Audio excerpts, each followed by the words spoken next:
I'm Richard Porter. And I'm Johnny Smith. And this is Smith & Sniff, a podcast in which two friends talk about cars and many other things live.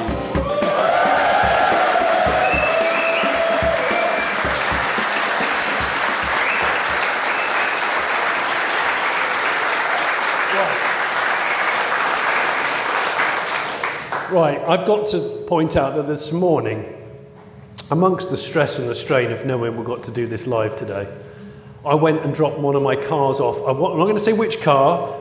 I dropped it off at a local garage to have some brake work done, which I'm too ill-organised to do myself. And I walked in, dropped the keys off, and the guy that owns the garage is there, nice middle-aged guy, Richard. He's called Richard. And then I turn around, and there is another man stood there right in front of me. Yeah. And I freeze, like someone's holding me up with a gun. Yeah. Who's that man? Was it a man with a gun? It was non-stop talking John. I kid you not, it was this morning. It was auto electrician, non-stop talking John. On that side of things, John? Oh, God. I haven't seen him for 2 years. Holy shit. He was there, like where you are there, Yeah. and he paused and looked at me for about 5 seconds, a long enough a pause for me to think he's going to get violent or something. Yeah. Or he's going to say, you owe me 30% of your shirt sales. No, do you know what he did? He paused and then he tapped his ear and then took off a headset and he just said goodbye to someone that he was on a hands-free call with. And then went, all right, Johnny, how are you? I haven't seen you in ages. We started chatting and all the while I'm going, Does he know? Because does he know that we've based a huge amount of our material on him? And I don't think he does, because within 4 or 5 sentences, he'd said on that side of things 3 times. I was just sitting there dying. I was corpsing, basically corpsing. But for you, this is, obviously it's awkward because you think he's going to call you out for calling him out. I've just spilt cider all over myself. Yeah. Sorry. But if I'd met him, Yeah. that would have been like meeting Brad Pitt or something. I'd think, oh my God, it's you! You're really here. The old sort of guy. I'm riddled with guilt. Do the because catchphrase. I didn't know that on that side of things was going to become the way it's become, and it's all because of him. He just told me he's moving house closer to where his work is. That's what he's told me. on that side of town? Oh, don't. Honestly, he said it so many times. Because I thought, maybe he's weaned himself off. Maybe he's... Well, in a way, you could be going, clean. maybe he's got a new catchphrase that I can harvest for the podcast. No, there wasn't. And he'd just taken his headset off and he was doing some sort of transplant on a Range Rover Evoque at the time. Because he's an auto electrician. Yeah. He's their, wiring whisperer. So he comes into their garage every Thursday to do all the wiring issues. He's the man. You can't say where this garage is then, because people will be turning up on a Thursday going, is he here yet? This is the thing. I feel like Has he said it yet? I feel like I'm a fugitive, and every time they get closer to me, I'm just getting ahead, just enough to stay away. But that's just, I'm mildly terrified. And the other thing I want to talk about is the fact that my neighbour, Malcolm, who does Octavia guy, who does weed killing with diesel. Yeah. Which is actually quite an expensive way of doing it right now, I think. But anyway. You might as well use champagne. I know. That's it, yeah. Wow. V-Power or whatever, just hose it. He came round and he said, I'm having a clear out of the loft. I found some stuff that you might be interested in, or your brother. And he gave me these 2 things. Oh. So he's given me that. Ooh. Yeah. For the listeners at home, this is a Rover 2000. Oh, it's a reprint from the automobile engineer. It's like a schematic diagram of a Rover 2000 from the 1964? I don't know. It's a bit weird, this. It says, a reprint from the automobile engineer, November and December 1963 and January 1964. I presume it's different articles. But what's pulled me in immediately is it says Rover 2000 on the front in some really bad font. Look at the What's justification of the typesetting on there. It is Sorry, plain. it's quite a nerdish thing to get worried about, but Does doesn't take does much. anybody in this room own a Rover P6? Anybody. Not one person owns a Rover PC. I mean, it's not a massive I surprise. like the way this chap down the front turned around as if he was expecting a sea of hands behind him. Yeah, and Weird. it was just all crossed arms like that. But no, the line on the front here says, an entirely new British car of considerable technical merit. That's why I liked it. I love that That's line. a good start, isn't it? Considerable technical I'd just be merit. really worried if someone came round and went, I've found some things in my loft that I think you might be interested in, and it turns out it's like Nazi memorabilia or something. Why do you think I would be interested in that? I don't know, just thought you would. No.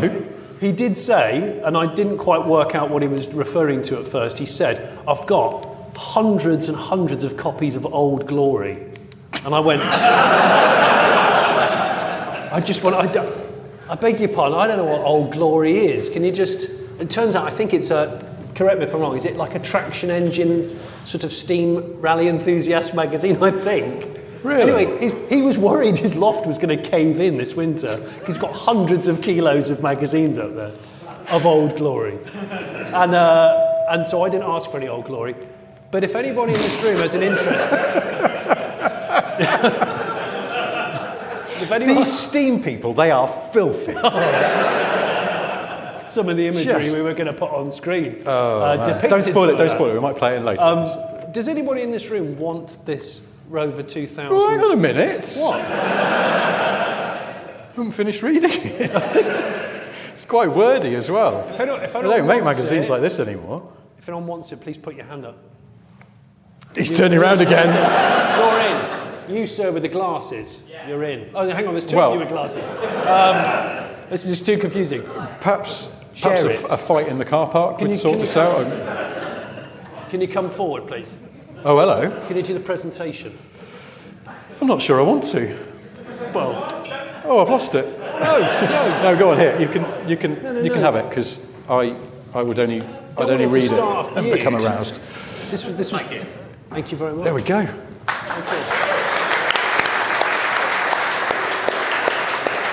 Well, didn't know there was going to be a giveaway element in this show. But that's and nice. Malcolm also said, "Oh, you like American stuff. Have a look at this. Well, you do as well. You're married to one." And he said, I'll tell my wife that you referred to her as American stuff. He said, "Oh, have a look at this. This is from when I used to live in Detroit. I got given this. Have a look at that." What every driver must know. It's called What Every Driver Must Know. Richard H. Austin, Secretary of State, Michigan, September 1977. What is this? Yeah. Oh, it's like a sort of highway code. It's like a highway code, But it's some Michigan specific. Look at the bit about if you Unholster your gun and start firing indiscriminately at the man who cut you off. Is probably in here somewhere. Wow. It says if you break down. The terminology is really interesting. There's a very nice line drawing of a lady that's broken down at the side of the road. Johnny, I found some very nice line drawings in my loft that I thought you might like. Hang on, They are a bit mucky because I got them from someone at a steam rally. This is not the most entertaining thing. Hang on. While you're thumbing through that, Yeah. let me ask you a question.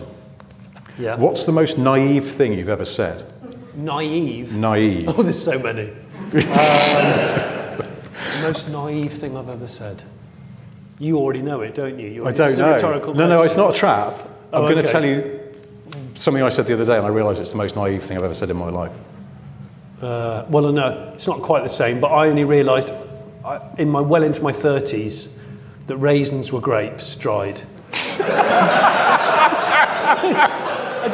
I had never clocked it. What did you think they were? I don't know what I thought they were. You just put it out of your mind. But I put them in my mouth and I was all right with it. These are nice. There's no point in me finding out what they are. Yeah. As long as they're not poisonous. I seriously didn't know. I just didn't know. I'm so thick. I only found out quite recently, I might have mentioned this podcast before, but I only found out quite recently that it took them like 4 days to get to the moon. Yeah. Did everyone know this? Yeah, they all knew. Because they're You want to turn around, they all said yes then. I didn't know that. Yeah. I just thought, I think I'd read too many kids' books. I still read, there's a brilliant book called The Man on the Moon that I read to my daughter. But he just pops up to the moon every day. That's what, Mr. Spoon?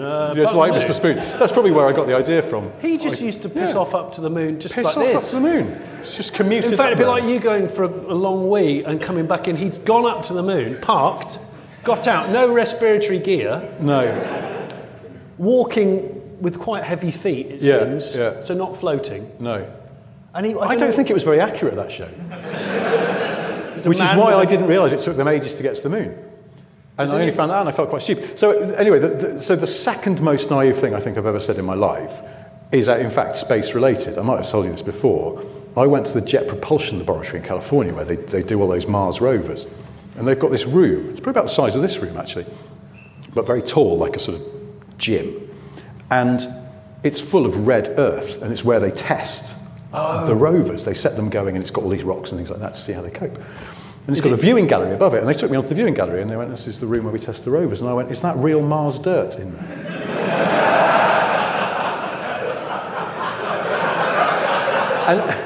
And as I said it, I thought, I think this is a stupid thing that I'm saying, but I can't stop now. And they went, no, that would be prohibitively difficult to get back. And I realised that they've never sent a 7.5-ton tipper truck up to Mars. Also, in fact, they are going to bring some dirt back from Mars soon, aren't they? And they're having to set up a massive quarantine facility in case it turns out it's got Mars germs in it. Mars germs? Mars germs. They did it with the astronauts. The astronauts who came back to the moon originally, they locked them in a glorified Airstream. Premier Inn. Locked them in a Premier Inn, yeah. It's where we'll be tonight, in quarantine. So anyway, that was the second most naive thing I've ever said. The most naive thing I've ever said in my life, I realise, happened last week. I was driving my wife's car, I was out with the kids, and it's filthy, and I was quite cross, because that's not a very old car, and she's never had it washed, or washed it, and I can sense your pain. It's grubby. Yeah.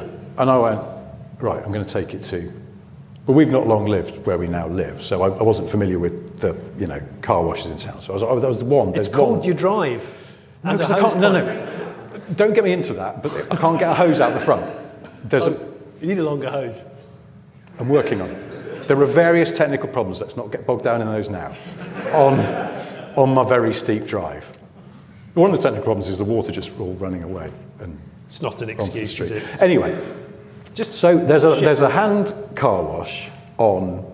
I live in Bath now, or Bath, depending on where you're from, and there's a hand car wash on, if you know, at the Lower Bristol Road. And I went there, but I pulled in, and then I realised I hadn't got any cash on me. And I put the window down, and here's the naive thing I said. I said to a man working at a hand car wash, "Is this cash only?" Hang on, in a world where everything's contactless now. No, not hand car washes. How are they going to launder money? Oh. Anyway, they don't take cards.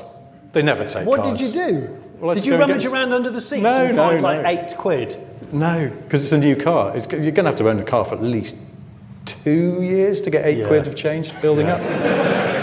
So no, I had to go drive to a petrol station as a cash machine, get some cash out, drive back, and pay them cash. But and all this time you could have been on your own drive, cleaning your own car. Because of with your own hands.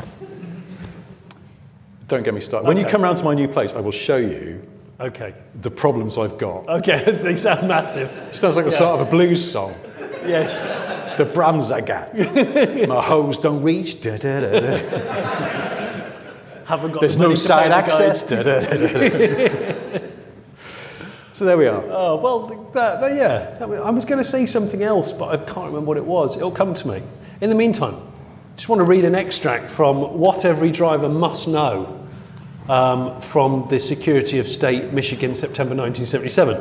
And it says, if you break down during daylight hours, you really ought to tie a white cloth to the radio antenna or the left door handle of your car and raise the hood as a signal that you've broken down.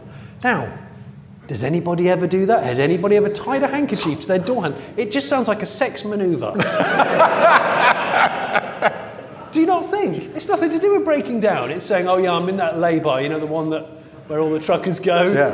And there's a massive white tablecloth. Look, Mabel, he's tied a red handkerchief. It means he's into the same stuff as us. And there's an illustration of a lady hanging a white cloth on her aerial. Yeah. And carry a flashlight or flares so you can warn others at night. And if you've got flares, flashlight, a torch, yeah. And It's always worth checking. If you have flares, put them on at least 100 feet behind your car at the side of the road. And I was thinking of... well, it is 1977, obviously. Are you going to give that away as well? Yeah, do you know what? Is anyone planning on driving in Michigan in 1977? You looked keen. Now, all I would say is before you go home tonight, I'd like to take a couple of pictures of the illustrations in here because they're really interesting. I'm serious. Oh, okay. So you can have that later. So, no, don't be afraid. Thank you very much. That's all right. Thank you. Thank you. Round of applause.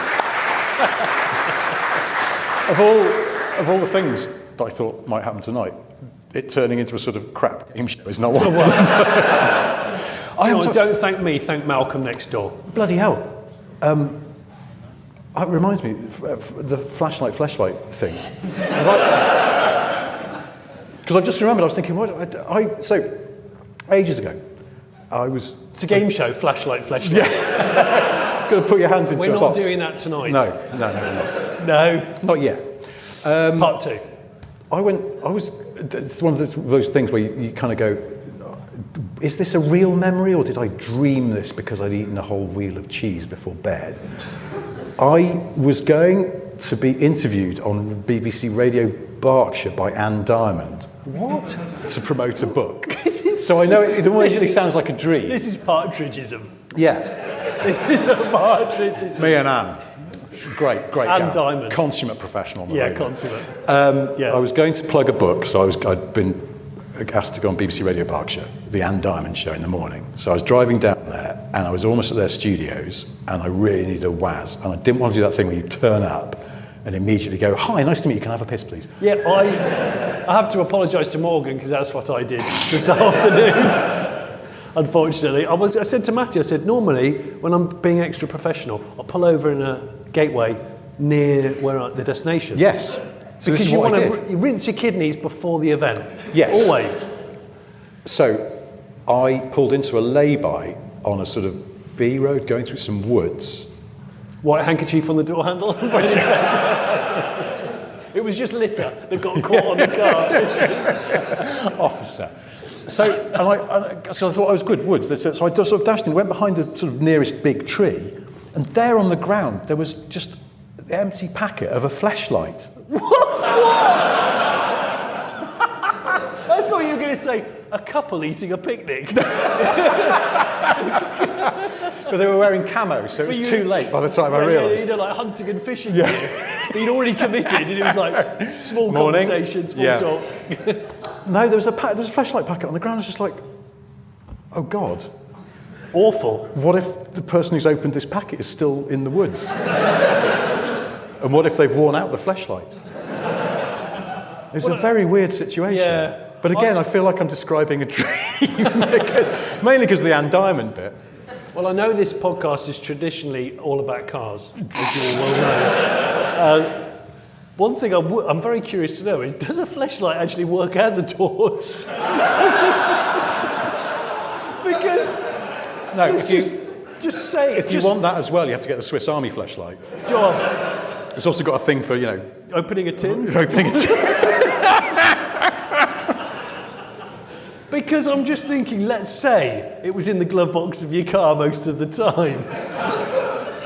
But you actually did break down and you think, I don't actually need a marital aid right now, I actually need a torch. I'm not sure a flashlight counts as a marital aid. I think it's the opposite of that. It's a trad term, very trad. Trad, marital aid. Isn't it? Well, that's brought things to a grinding halt. What else are we going to talk about? I don't know, I was going to look in my book. Okay. I know what I want to talk to you about. What's that? Because you came here a different way to me, and not flashlight. I mean, like you drove a different way here. Yes. You didn't come past the... Oh, no, sorry, that was really crass. You didn't come past the Three Counties Showground. No, but I love the Three Counties Showground. I've frequented it many times. Okay, so there's an event on there this weekend. Yes. And it's already warming up. You can see people arriving. Oh. And it's an event that will simultaneously enrage and arouse you. Gosh. It's called Bus Fest. Bus Fest? Yes. Now, I saw the signs and I thought, oh, good. Any minute now, there's going to be a Leyland National pulling in. Yeah. in front of me. That'll be a treat. But no, bus as in VW bus. Oh, it's a VW bus festival. Did you see any good stuff? Well, this is the thing. I saw some old stuff, Yes. some air-cooled stuff, and I thought, oh, Johnny would like that. I would. And then I saw some badly modified T5s, and I thought, oh, Johnny would hate that. So it's sort of, I'm a bus loyalist. I think Bus Fest is like Schrodinger's car event for you, because it's like you both love it and hate it, or something. It would be complicated for me at times, walking around there. Yeah. Yeah. Well, you can go. It's only at the I road. will go. In fact, I'm like, is it on tomorrow? Yeah, it starts tomorrow. The signs say 9th to the whatever the weekend is. Bus. Anyone going to Bus Fest? Matty, our Matty, the videographer, cameraman's is giving going a to thumbs Buzz Fest. up here. You are? Are you really? Hang on a minute. We could go in the. I've got the one-man camper van that we came in here. I've just realised I could go to Bus Fest.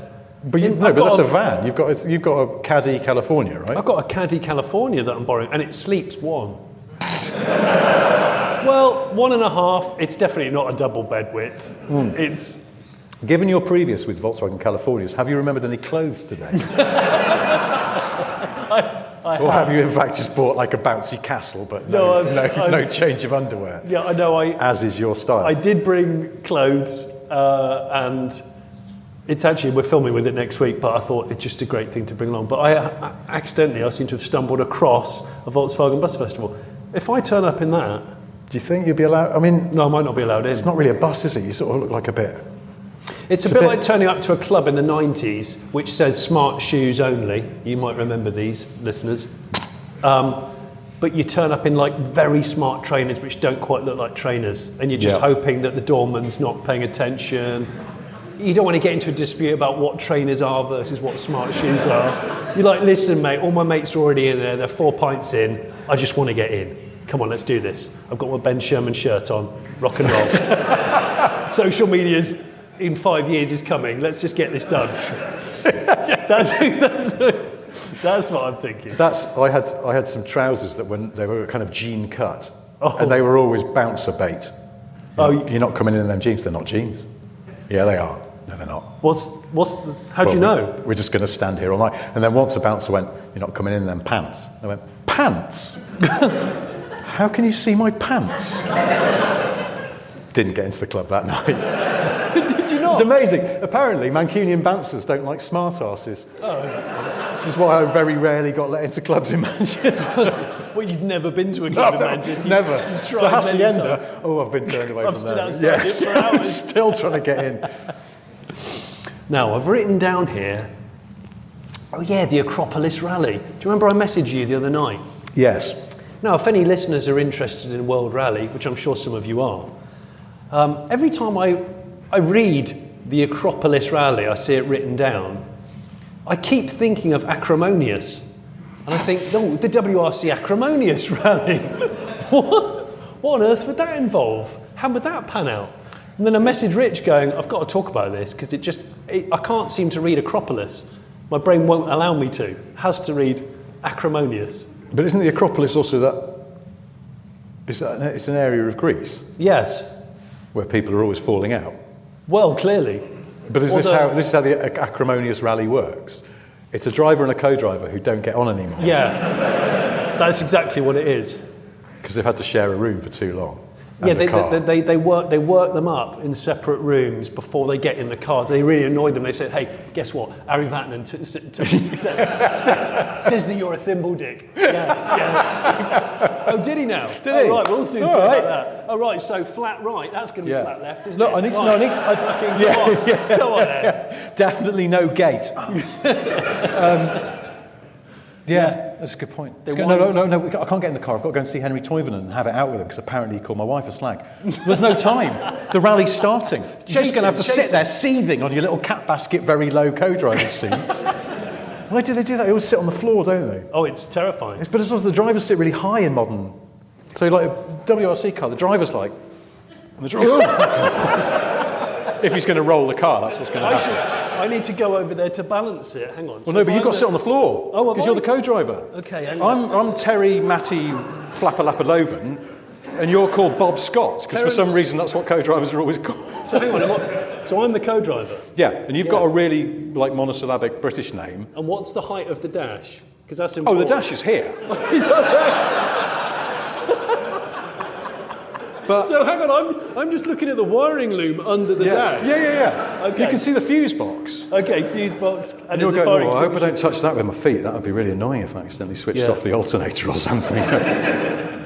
And I'm going, but you Constantly think kicking the kill switch, and you're going, something wrong with ignition. just to annoy me, Something wrong with ignition. because you think that I said your house was really ugly, Yeah. and you've got shit taste in music. So it's a bit of an acrimonious rally. It is an acrimonious rally. And there we go. That's modern WRC cars. I don't quite understand why the co-driver does sit on the floor. So they don't see the danger ahead. That might be. And they keep up. They're all just sitting there going, just look at the fuse box, look at the fuse box, look at the notes, look at the fuse box, look at the notes, look at the fuse box. Don't look outside. It's a bit like if you've ever done public speaking and you look out across the crowd of people like this, and some people say, you know, if you get nerves, don't make actual eye contact with people, although I'm doing it now as I'm saying it. You kind of just address the general room. So I'll look at the fire exit sign, and maybe there's a spider's web. There isn't one. Morgan, keep this place absolutely mint. and then, or maybe, I don't know, the wiring for the speaker, but it looks like I'm making eye contact, but I'm actually not. Why am I saying this? I actually can't remember why I started saying it. I just realised I It's forgot the co-driver thing. It's Look at my co-driver. socks. Oh shit, I forgot to put my sports socks on. Sports socks. Sport. These are the socks that I bought. I think they were like £2 from a Welsh supermarket.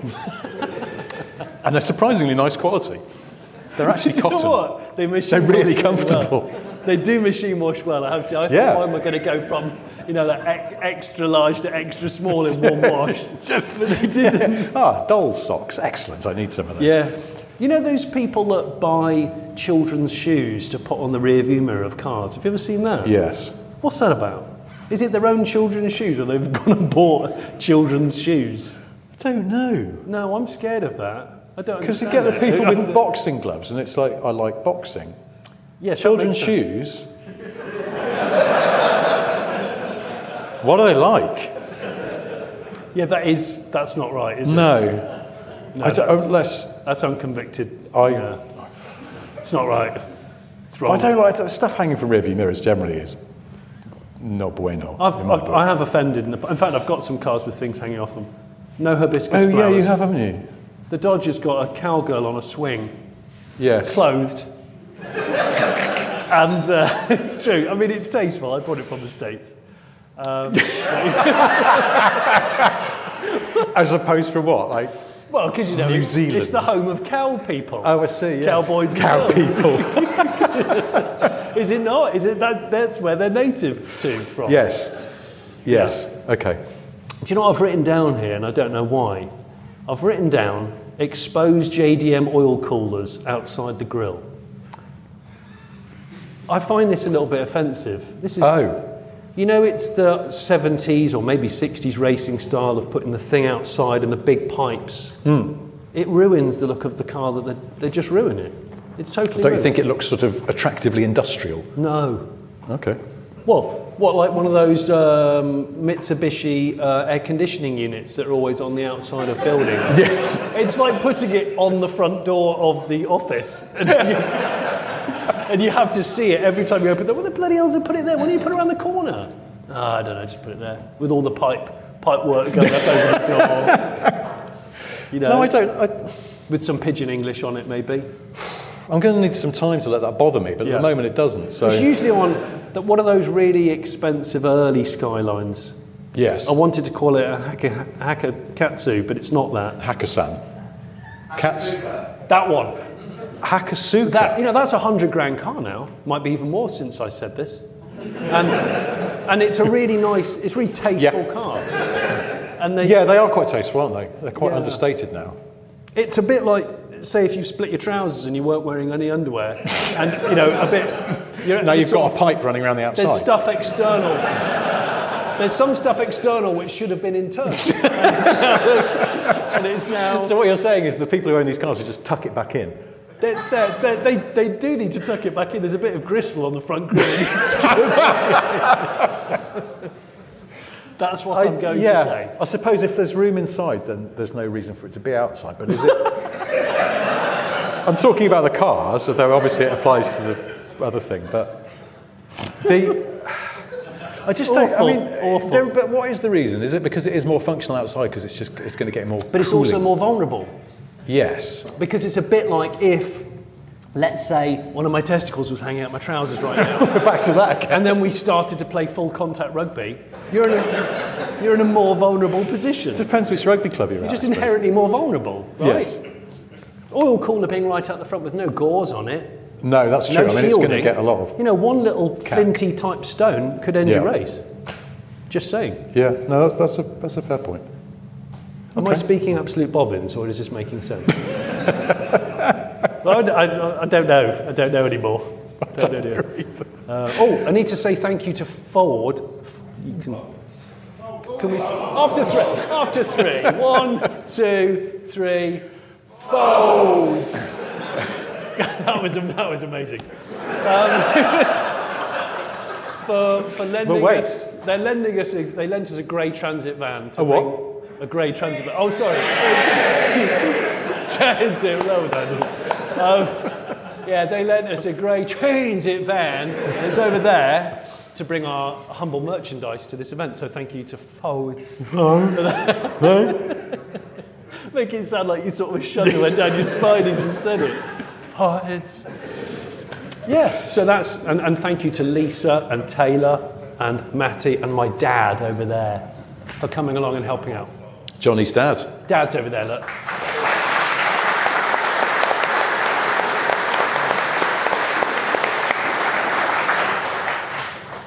Sorry if I offend you. On that side of things. You know? That's the first time I've met your dad. Yeah, I thought you'd met him before, but I can't remember. But it's weird because we feel like we know each other. Yeah. Because obviously I talk too much about my own life on the podcast, which he listens to. Yeah. And you tell me things about your dad on the podcast. But then he's pointed out that some of them may be slightly exaggerated or incorrect. Nah. I was suggesting he maybe does a sort of fact-checking pamphlet. Which, It's all in the 1977 Michigan How to Drive Safely. In that, I think you're fine. But no. I have checked, though. We've had a good chat about the secateurs. Yeah? Path clearing. Because I got scratched a buggery the other day running down a path, and I was thinking, God, if only I had secateurs, or if only Bob was here as a pathfinder. Oh, amazing. Ray Mears has got nothing on him. No. Yeah. Now, there's a man who has sometimes it looks like he's on the verge of some exposed pipe work. Ray, you know what, Ray going a bit JDM there, mate? Stand up for a second, will you? Just pull him down. What's happened to Ray Mears? I don't know what's happened to Ray Mears. I suspect he spent too long in Land Rovers and never quite got to his destination. No offence to Land Rover. Can I just look? I don't want to. This. I'm going to slightly grass someone up, but earlier on, where's Jem? Hello, mate. Jem turned up in a Range Rover, a bit like mine, but it's a TD V8, and parked it next to my Range Rover. And we were chatting Range Rovers, and I said, I was thinking of switching mine for a diesel one. And he very kindly said, have a go in mine. And I said, did you have a white handkerchief on the door handle? I'm just checking. Yeah, but it's a Range Rover, so it's soaked in oil. Yeah. And I said, well, you can just have a go in mine. So we did a little key swap. What? But then I had to go and talk to Johnny and Matty on the video here, and I was chatting to them, but I said, look, I can't stop, I've got another man's car keys, and ran off, which I realised sounded weird. But then we had so we just drove up and down the road outside here just to try each other's cars, because it's ages since I've driven one of those diesel V8s, and I just wanted to see what it felt like compared to mine. But I'm going to grass you up here, Jem, because when we came back and parked, you did an absolutely shit job of parking my Range Rover. And then I was standing outside talking to people, and I could see other people arriving and walking down that line of cars and going, oh, look, is that Richard's Range Rover there? Yeah, So I just want it on the record, I didn't park that car. When I parked it, it was within the lines. But he tried to reverse it. The rear view was obscured because there was some sort of white beach towel attached to the rear. hoping there might be some passing Michigans that I could Well, chat to. But you never know. it's because the part of the reason is in fairness to Jem. He was about to park it and I had to get him to put that on the window and tell him that my parking sensors have never worked. Oh. It's fine, it doesn't bother me, but obviously he's expecting them to work and would have probably reversed through Morgan's wall before he realised, because I was in his car going, why is it beeping? What? Oh, it's supposed to do that. Okay, yeah, it's nice. Do you always park? Does anybody ever see another car in the car park that's similar to theirs and make a beeline to park next to it? Hands up if you've done this. I've done this. I'm not sure if it's right. Is it okay? Is it all right? I don't know. Is it like a sort of like Avengers Assemble? Not the actual cars, you know. Is it? I don't know. I mean... Because it's happened in the car park here tonight. Yeah, it has. Two MX-5s I saw together. Yeah, at the back. Yeah, you missed it. It's a bit Noah's car park out there, because all the animals are going in 2 by 2. There's two MX-5s, there's 2 Range Rovers next to each other. Automotive Noah. He's got to save Noah. 2 examples of every vehicle before ULEZ gets it. A breeding pair of Datsun Stanzas. That'd be amazing. Who came in the XJS, by the way? Yes. I salute you, sir. Look at that, a round of applause. I'm not going to say they're applauding because you made it. That would be too easy. No. I've just been writing a feature for the Road Rat magazine about the Jaguar XJS, and it has caused me to want a Jaguar XJS. Yes. More than normal, which is quite a lot in the first place. But now I really want one. I said this in a previous podcast, I'm sure, nobody's resto modded one properly. No, they sort of have, though. Have they?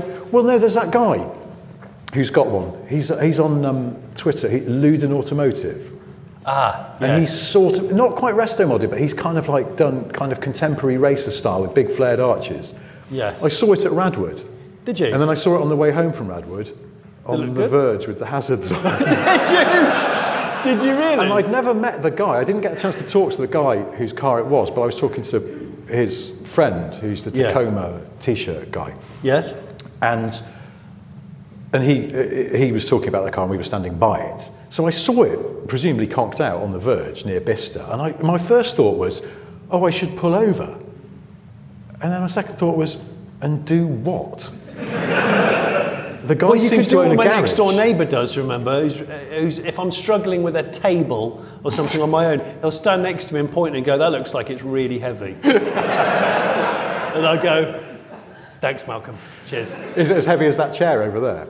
Well, just so Matt, our sound recordist, is sitting in what looks like quite a lightweight chair. We were talking about doing feats of strength from the audience. We invite people to come over and try and pick up that chair. We won't because it's not very good audio, but it is the heaviest chair you've ever tried to lift. Deceptively so. It's made of aluminium, but it's made of that special Jaguar Land Rover heavy aluminium. Oh, Matt. Oh. Right, if anyone would like to come forward and lift this chair... That sounds like an Alan Partridge threat, doesn't it? Lift the chair. Lift this chair. Go on, lift the chair, you bastard. Oh, go on, do it. See? Oh. See? Oh. Whoa,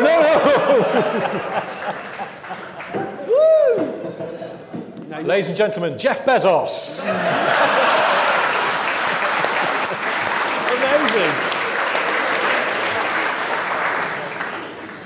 Amazing. You, sir, are an absolute chairlifter. See if you say it with conviction. It sounds chairlifter. Yeah, chairlifter. Chairlifter. Yeah, chairlifter. Sounds like a 1950s aeroplane. Yes, it does. Boeing chairlifter. Yes, it does. Why is it called that? Because it's got chairs on that goes in the sky. Yeah. What do you want? So the other thing that my next door neighbour said to me is, he said, oh, there's a really big cruise ship that's just about to be launched they've been building it for 3 years or so. And he said, I think it's never going to ever be used because it uses gas turbine engines and the price of gas has gone up so high that I don't think it's actually worth driving it anywhere. What? Yeah. And I said it's not worth driving it anywhere anyway. It's a fucking waste of time. It's a cruise ship. And, because it's true. No offence to anyone that enjoys cruises. I'm sure they're brilliant. Captain's a cruise liner or... Cruise liner? Cruise liner, that's what they're called, isn't it? I don't know. What are they called? I don't know, you started this. Cruise ships. Cruise ships. Cruise ships. So they've built it. Yeah, but of course they you had can't use it. Well, because you basically had to order it 5 years ago. Probably more than that. So by the time it's finished, the economy's shat itself. Yeah. Nobody ever wants to go on cruise ships. Isn't that what people do with those big yachts? Yeah. They order them knowing they've got to sell them before it's finished because they want to appeal to an impatient billionaire. Yeah. Perhaps you know a few, Jeff. I don't know. So they just get a slot. They get a build slot. Yeah. They're the sort of Porsche GT3s of the sea. Yeah, but GT3s haven't thought this through, but they are. I believe that's the thing. I believe that Eddie Jordan has done that. Probably shouldn't share that information. After he said this, I went onto YouTube and went down one of these terrible wormholes of watching ships last ride when they go to the scrapyard. Yes. And they drive them at full. Do you just drive a ship? I don't know. Skipper it? Sail it. You sail a ship as fast as you can at either a dry dock or the shore and beach it, and then everyone sets upon destroying it. Yeah. And it's quite sad. It's like Gulliver's Travels, where all the small people jump on the big guy, Gulliver, and in a woods near Undiamond Studio. Tie him down and then start attacking him with very minute tools. Or those, like hyenas have a go at a bigger animal. I don't. So my wife started working at a natural history company. No, I haven't. I really haven't. I learned something. So my wife started working at a natural history company, and she's surrounded by natural history boffins, proper zoologists. I never know. It's zoologist, isn't it? Zoologist. And well, zoologist, I would say, but it sounds better zoology. So we've got a badger in our garden. Not a euphemism. And is that, hang on, UB40's? Yeah, there's a badger in my garden. When they'd made a few quid, they moved out to the countryside and changed the lyrics. So there's a badger in my garden, what am I going to do? Because it keeps smashing through the fence and then the dog escapes. So it's actually quite a nuisance. You've got a ram-raiding badger. Yeah. Well, they're strong bastards, aren't they? Yeah, they are. So what, but just out of interest, and because my daughter was kind of fascinated by it, both my kids were kind of fascinated by the idea there's this badger that we've never seen that goes through our garden, because they're nocturnal. I know that. And so I set up a little camera in the garden. Oh no. What did you see? Was there someone on their way to Undiamond Studio? Was there an empty flashlight in the morning in your own back garden? No, so what I have seen is, and it's quite magical in a way to see nature, we've seen fox. Yeah. We've seen a cat. One day the camera got triggered and there was just a blackbird sitting in front of it, which is quite fun. But the badger, we've seen the badger. Yeah. And the first time the badger showed up on the camera, I showed it to my wife and I went, look, and she went, oh, send that to me because I'll show it to him in work, because they've been giving us some advice on how to get the badger to stop smashing through our fences. It doesn't involve a shotgun because that's illegal. I don't know if anything scares a badger. Not even trucks, which is why you A flashlight packet left by a tree really freaks them out. Yeah. No, peanuts. What? They're creatures of habit and they have runs. And their run at the moment goes across our garden. So what we're going to do is lead it away with peanuts into, I don't know, what? Carol next doors. And so I sent this clip to my wife and I said, I dare you to go into work. Because she said, I'm always sitting in meetings and they're chatting about animals and I have to go, sorry, what's an Ubekahala? And they'll go, oh, it's a kind of tiny deer. She's like, oh, didn't know that. So every day's a school day. But she has to sort of sometimes, ask the questions that no one else will dare ask. Yeah.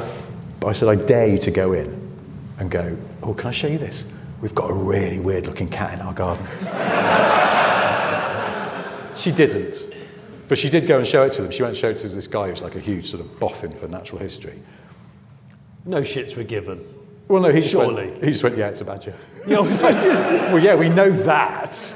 But then I was like, what more information do you want? He was going, oh, that's a left-handed badger, so what you want to do is you want to show it pictures of Glen Medeiros and it'll never come in your garden again. He didn't give any advice like that, but peanuts, you can lead a badger. So they like the peanuts? They like the peanuts, and they will follow a trail of peanuts, and it will gradually they will start to just go where the peanuts are, and then you can take the peanuts away, and hopefully they'll just go that way. And they're just trained by that point?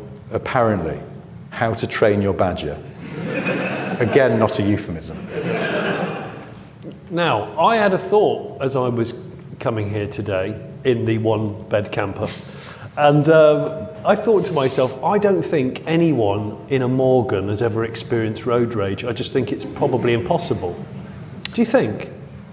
Drive a Morgan, or there's a Morgan in a scenario, no one will get angry with them. Because they'll think they're time travellers. Possibly. Well, also, if you're driving a Morgan, it's a sort of leisure time car. Yeah. I imagine very few people use a Morgan as their daily car. So you're in a relaxed frame of mind when you're driving a Morgan. So you're not going to get aggy with anyone else. No, you'll never get aggy with anyone else. And everyone else isn't going to get aggy with you because you're in this sort of charming kind of, yeah, it's a good point. I'd like to know if is there anyone own a Morgan in this room? Oh. Have you ever had any road rage? Don't say that. Whoa, don't spoil his theory. Edit that. Yeah. Just say no, Johnny. What happened? I need to know now, actually. What happened? So on a country road, you have corners, then a straight bit, and I accelerated in the straight bit, and the car behind me wanted to overtake, and of course, by the time we got to the next corner, he was still alongside me. Oh, so he had one chance to get around you, and he thought you were playing. Okay, so you were driving a Morgan, and he was being an anus. Is the general gist of this story. So nothing to do with you or the Morgan. It was could have shouted like a Paul Walkerism, like, dude, you nearly had me. Or something. Which would have been very un-Morgan. Wouldn't it? Quite un-Morgan. Pip, you nearly had me. Yes. Can I confess something? This is exactly the wrong environment in which to confess it. Well, go ahead. I've never driven a Morgan. What? You've never driven a Morgan? Never driven a Morgan. You've just said that in the Church of Morgan. In Morgan, I know. Seriously? But it's just never, the opportunity's never come round. Right, Morgan. I'm not fishing, by the way, people from Morgan. I'm just saying I've never driven one of your lovely cars, and my address is 49. My gosh, I don't know how you've missed that. Nor do I, but these things happen. Well, you must. You absolutely must. There's 4 over there in that room. Yeah, but I've been drinking. Oh yeah, not. So that's why I'm going to steal one. No, not now. No, it's just never come up. It's just driving like the badger in your garden, so just around the car park, and try not to smash through a fence. And I'll throw peanuts. There'll be at something you. sort of. It'll somehow work. Well, if we go to the pub later, there's just a table of badgers just eating peanuts. Do you want a pint with that? No, mate, I'm a badger. Got me thinking about co-driver, rally driver thing again. Maybe one of them's a feeder. Maybe the co-driver feeds the driver. Snack me. Yeah, exactly. So it's in the notes. It's actually in the notes. Yeah. They know there's going to be a quiet part of a stage rally, because let's face it, it's always a quiet part of a stage 90 rally. crest into bag of quavers. Now, obviously, when you're driving 10 tenths, there's always just a sort of chill out area, isn't there? Like, I got that last bit. Can you just get that Twix? That scratchings. There's pork scratchings in the I just can't get it. It's just that last corner threw it out of my bag. Get it. It's our only chance before that hard left. That is probably the most likely that I will ever come to. Such a word. Snacky rally. No, low speed rear ending somebody. Again, not a euphemism. I always have this terrible habit of putting snacks on the passenger seat for a long journey. Yeah. If I'm on my own. They fall on the floor, or in my Range Rover, the seat is such a height and the door pocket is such a design that, Jem, have you ever had this, where something will slide off the passenger seat just neatly into the door pocket, but then it's sort of half a Range Rover's width away from you and you can't reach it. And if you're on, say, the M5, it's a bit dangerous to start going. You end up with a view that a co-driver has. You go, oh, there's the fuse box. That's good. So, but it's a nightmare. It's a window into the traumas of your life right now. It's Not being able to find anybody to wash your own car. I told you there's no side access. Losing a snack on the other side of your huge car. I know where you're going with this. You're going to the don't have such a fucking huge car, you idiot. No, I'm not going to. Lane assist.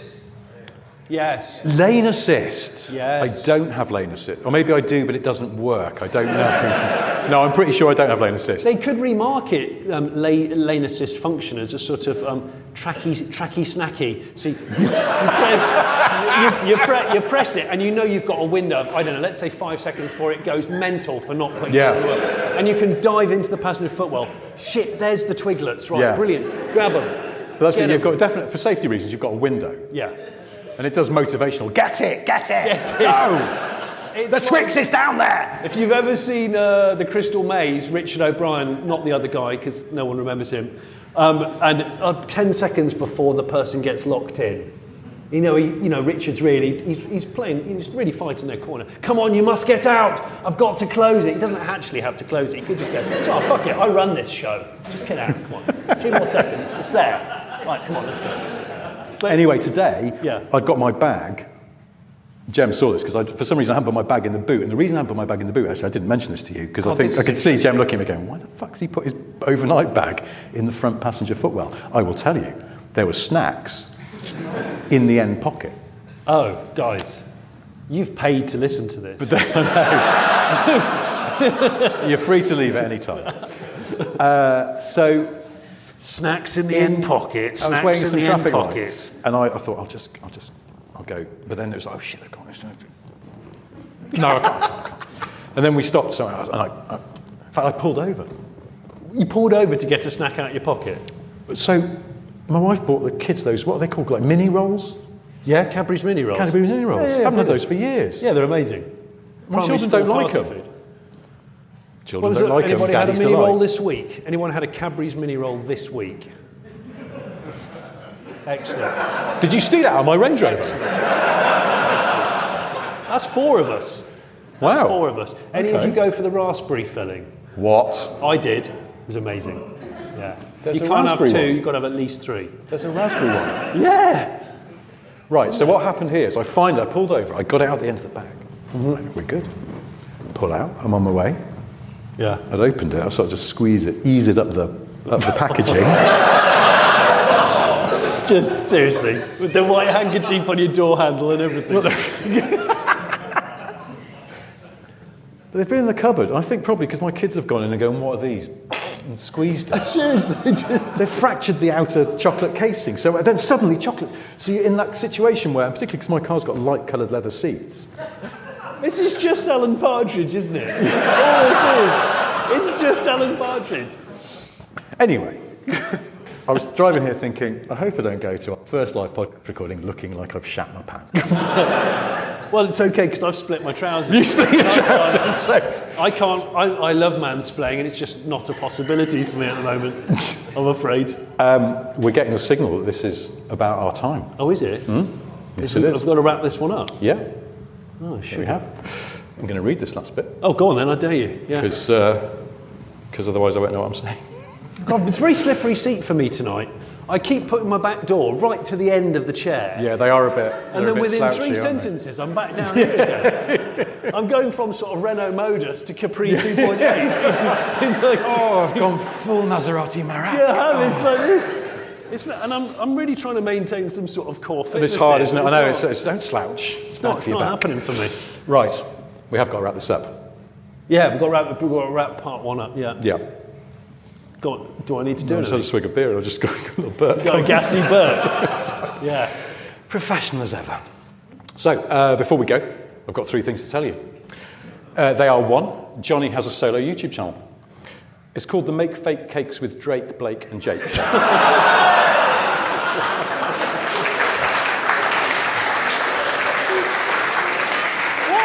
In which Johnny, the titular Canadian recording artist, Ryan Reynolds' wife, and the former host of BBC F1, conspire to make faux patisserie items to trick other celebrities. This week they're trying to catch out Lewis Capaldi with a plastic gatto.